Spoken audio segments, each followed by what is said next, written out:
Hi there, and congratulations on your engagement. Thank you so much for watching. My name is Stacy. I'm a full-time wedding photographer based out of South Florida and Tennessee.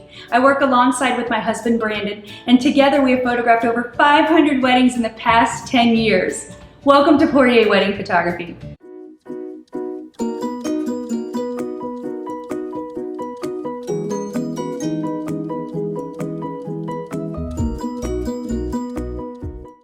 In this video, I'll be sharing with you 5 tips for creating your wedding day timeline. Tip number 1, always add in an extra 15 minutes. Now, when I create a wedding day timeline for my brides, I'm always adding in that extra 15 minutes pretty much everywhere throughout the day. So for example, if the hair and makeup stylist says, hey, it's gonna take about an hour, I plan an hour and 15 minutes. It's your wedding day. You're going to be pulled into so many different directions. Friends and family arrive, they come up to you, they hug you, kiss you, congratulate you. It's so exciting. You're sipping mimosas, and sometimes you can get lost in the moment, and that's my most favorite time, when you are lost in the moment and really just soaking it all in and enjoying the day. But having that 15 minutes can just give you that extra cushion and extra peace of mind knowing that it's all right. We'll catch up, somewhere, we'll catch up and it will always end up working out. Tip number 2, plan a half an hour for slipping into your wedding gown. Now sometimes my girls will call me and say, Stacey, it only takes me 5 minutes. And I've actually had that happen. I'll turn around and I'm like, oh my gosh, you're already dressed. So that is not, that is a possibility. You can slip into your gown within 5 minutes. But 99% of the time, it usually takes a little bit longer.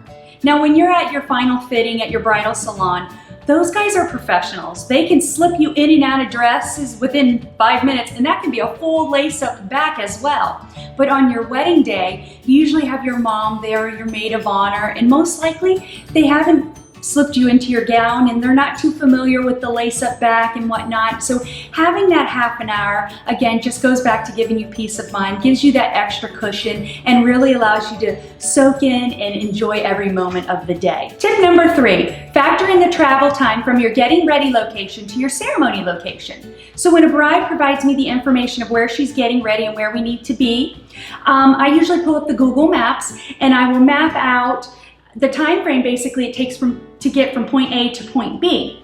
And you've guessed it, I always add in extra time. Now for this, I usually add in an extra 10 minutes, and that's because I want to plan for maybe traffic, or there was a time where we needed to cross over the intercoastal and the bridge was up. No big deal, right? Well, the bridge didn't go down. Now, I have never seen that, and we were all sitting in our cars looking at each other like, is this bridge going to go down? But as the clock was ticking, we had to make the decision to say, you know what? We don't have time to wait. We need to find an alternate route.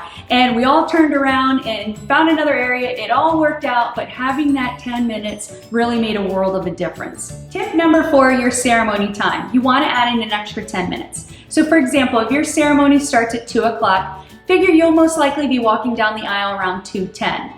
Now, I know we've all heard those stories where they're like, oh my goodness, the ceremony didn't start for an hour later or 2 hours later, but honestly, guys, that's so rare. In 10 years of photographing weddings, I've only seen that happen maybe 2 times. So don't get too caught up in those stories. Ceremonies usually start, 99% of the time, usually start on time, give or take 5 or 10 minutes. Tip number 5, when you're working on the timeline for your family formals, plan a good half an hour. Now, if your family is a little bit more intimate and on the smaller side, sometimes 15 minutes is enough. But your church will give you a half an hour time frame for those family formals. So that's pretty much how I've always gauged it throughout the years. Now, once my bride provides me with her family formal list, I can usually determine whether or not it's going to take 15 minutes or if I need that entire half an hour. But planning ahead, again, that way you have that extra time worked in there and you don't have to stress and worry about anything. Okay, now that I've shared with you 5 tips for creating your wedding day timeline, I want you to take that word timeline and toss it out the window because now it's more of a guideline, and that's truly what this is. As an experienced wedding professional, we know when to step in, guide and direct, step back and let everything naturally unfold. We know how to adapt to the situations. Everything's going to happen organically and naturally. Friends and family are coming from all over. And what's important to us is making sure our bride and groom have an amazing experience.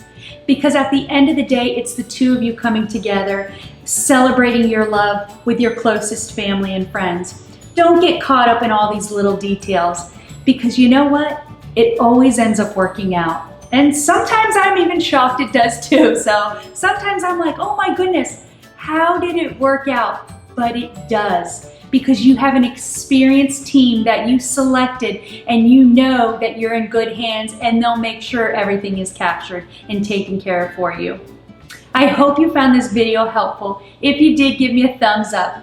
Thank you so much for watching. And if there are any other wedding planning tips that I may be able to help you with, leave a comment below, let me know. Thank you so much for watching, and happy wedding planning.